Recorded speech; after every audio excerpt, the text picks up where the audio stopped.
The Premier League is finally back. It's been a long wait, but in just under a week, English football's top flight is finally returning. The league has some new faces, with Liverpool bringing in Dominic Szoboszlai, Man United bringing in Andre Onana, and Man City potentially bringing in Josko Gvardiol. We also have three new teams: Sheffield United, Burnley, and the one we're all the most excited about is Luton, though I don't think Luton fans will be too happy with my predictions, but let's get into it anyway. If you do enjoy the video, make sure to leave a like, subscribe if you are new, and if you are old to the channel, welcome back. 20th Luton Town. The Luton story is absolutely fantastic. A club that has won a lot of our hearts over, but let's be honest, they have the worst squad in the league by far and away. They could maybe get some performances just based on the fact the fairy tale goes on, but I don't see them having a fantastic season. I could easily see them getting less than 25 points. Their transfer business hasn't been anything special. They've just been buying a lot of decent championship players. What they should be doing is buying experienced Premier League players. I just don't see any of it working out. I'd be really surprised if they stay up. They're definitely going to be in a relegation battle, and I think they're finishing bottom of the lot. Though because they are a club I like, I would be open for a surprise. 19th Sheffield United. Their transfer business so far has been absolutely terrible. They've lost one of their best players in Iliman Diaby. That's a terrible pronunciation. Sold him for 17 million euros to Marseille. They've brought in Traore from Sweden. They've brought in a midfielder from Denmark, but there's no Premier League proven players. I know most of the squad was involved in the Premier League team from a few years ago, but I just don't see the quality there. They might get a few results based on the experience they have over Luton, but I see them finishing 19th. 18th Wolves. I think this is probably a surprise pick, but it's been a team that I think have been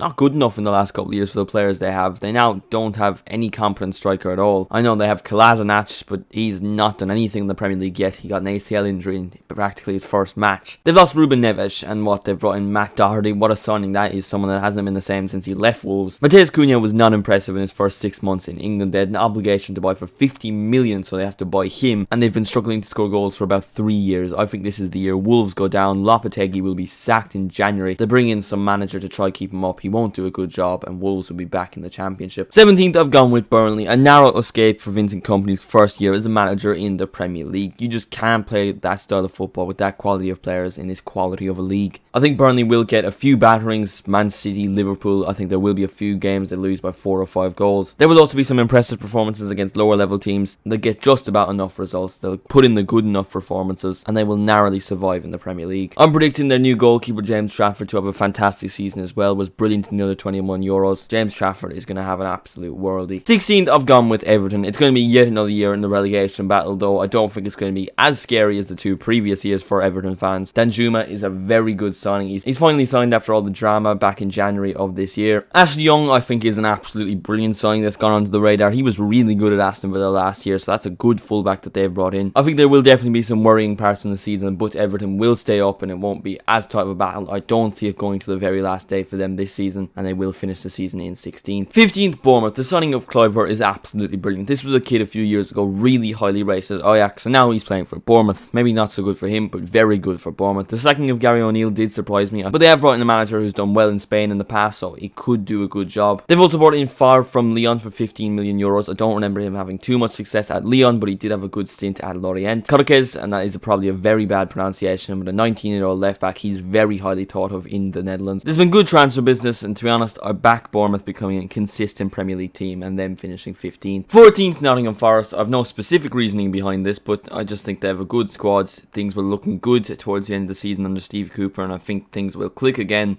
They won't be in a relegation battle really at all. There might be a few bad runs throughout the season, but I think it's going to be fairly comfortable. We're getting to the part of the table where it's just mid-table teams that aren't battling for Europe, teams that aren't battling in a relegation battle. They're just in the middle. I think it's just going to be a fairly standard season for Nottingham Forest. No real worries either end of the table. Though I do think they need to bring in a goalkeeper, whether it be Dean Henderson or Keylor Navas back again on loan. They do need to sort the goalkeeping situation. 13th, Fulham. A drop-off from last season, but I don't think it's going to be that significant. They could potentially lose Mitrovic, who seems keen to join Saudi Arabia. I don't even know what team it is in Saudi Arabia, but it doesn't really matter. He's going to be getting a lot of money. Marco Silva has rejected a big money offer, but they could potentially come back in for him. The signing of Calvin Bassey is a really good one. I think he's a quality defender that really adds a lot of quality. Callum Hudson-Odoi is someone they've been linked to that could be a very good signing. If they lose Mitrovic, it'll be interesting to see what kind of striker they bring in. But I'm backing Fulham to have a mid-table season. 12th, I'm going West Ham. Fresh off winning the Europa Conference League, David Moyes is in a fairly comfy spot. However, I don't think he still should be the manager. He really struggled last season, even if he won the Conference League. Declan Rice has also left, who has been one of their best players for 4 or 5 years now. They did get a big hefty fee, but they're yet to spend it. You would think they'll actually make a couple signings by the end of the transfer window, maybe try and improve their squad. I think Moyes will be sacked this year and they'll get a comfy mid-table finish. But this West Ham squad are one of those teams that can have a really good season and fight for Europe, or have a really bad season and be a relegation battle, so I'm just going to put them right in the middle and say they'll finish mid-table. 11th, and it's Crystal Palace time. Why, you may ask? Because they finished 11th last season and that was the only prediction I got right. So I'm going to test my luck again. The loss of Wilfried Zaha to Galatasaray could be fairly significant, a player who's been their best player for almost a decade now. He's gone off to Turkey, but I do have faith in both Elise and Eze to become the new stars of the show and do a really good job. They're also going to potentially bring in a Brazilian from the Brazil League for about 20 million euros. Know nothing about the guy, but I'm assuming he's probably decent. I think it's going to be another comfy Crystal Palace mid-table finish. 10th, Brentford. This might be a little bit high up, considering Ivan Toney is suspended for the first 6 months and he was their best player last season. And they are obviously going to struggle without him. You can bet on that.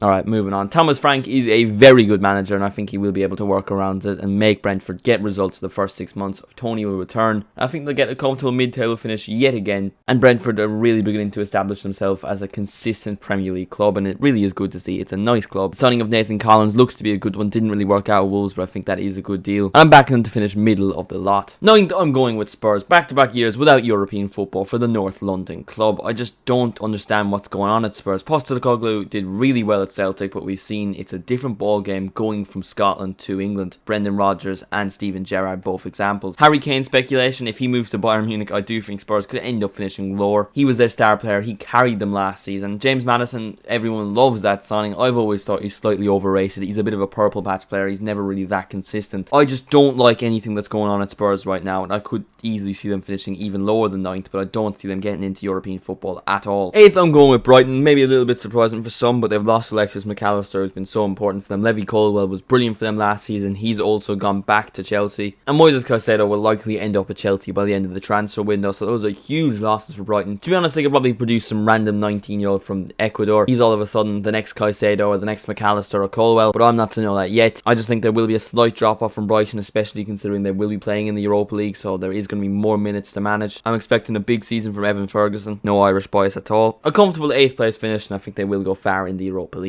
7th, I've gone with Aston Villa. We're into the European spots. It's back-to-back years in the Conference League for Aston Villa. I already made a separate video on their transfers, but they are winning the transfer market. Pau Torres, Yuri Tielemans, Diaby, so many great signings for Aston Villa. I probably would have put them a little bit higher base in their squad, but Unai Emery is a little bit inconsistent when it comes to leagues. However, he's a cup competition specialist, so I could see them winning an FA Cup or Carabao Cup. I think they will win the Conference League. If you want to hear more of my opinions on Aston Villa, make sure to go check out my separate video on Unai Emery's side. 6th, I've gone with Chelsea. Nicholas Jackson has been brought in. He's looked very impressive in pre-season, looking to finally solve Chelsea's striker problem. Their new problem is now in midfield, where I can only think of 2 Chelsea midfielders, and one of them's Conor Gallagher. The other being Enzo Fernandez, who is a quality player, but he can't do it all by himself. Chelsea need to bring in midfielders. They've really focused on Moises Caicedo, but if they don't get him, things could be worrying. Defensively, they're strong. They probably want to bring in a goalkeeper. Kepa's been hit and miss. They've sold a lot of players. They've raised a lot of funds, but they need to make a few more signings. It's ironic saying that now about Chelsea compared to what I was saying 6 months ago. I do think they will get a Europa League spot. Pochettino will do a good job, and the Chelsea we all know and hate will be somewhat back. 5th, I've gone with Newcastle because they're going to be playing more games this season with the introduction of the Champions League. They're probably going to be focusing on that a little bit more. They'll drop some silly points, and I think other teams will improve. They brought in Tonali for 70 million. He is such a brilliant midfielder. What a signing. The only problem being he doesn't want to be there, but who really wants to be in the north of England? Harvey Barnes is another player they've signed. It doesn't really get me off my seat, but he's a decent player. Good signing. I do think Newcastle will have a really good season, and I think Isaac will score 20 league goals in total. He's going to have a brilliant year. It's going to be another good year, getting a Europa League spot, maybe getting to the round of 16 of the Champions League, and potentially winning a trophy, whether it be the Carabao Cup or the FA Cup. 4th, I'm going with Manchester United. Went to the Champions League spots, and Man United is going to be my first of those teams. I think it will be a solid season for Man United. They will comfortably get Champions League football. Their transfer business so far has been alright. I've not been too blown away with it. I think Højlund is a player I definitely rate, but they've definitely overpaid. You don't need me to tell you that. Mason Mount, a good player, but again, another overpay. Andre Onana,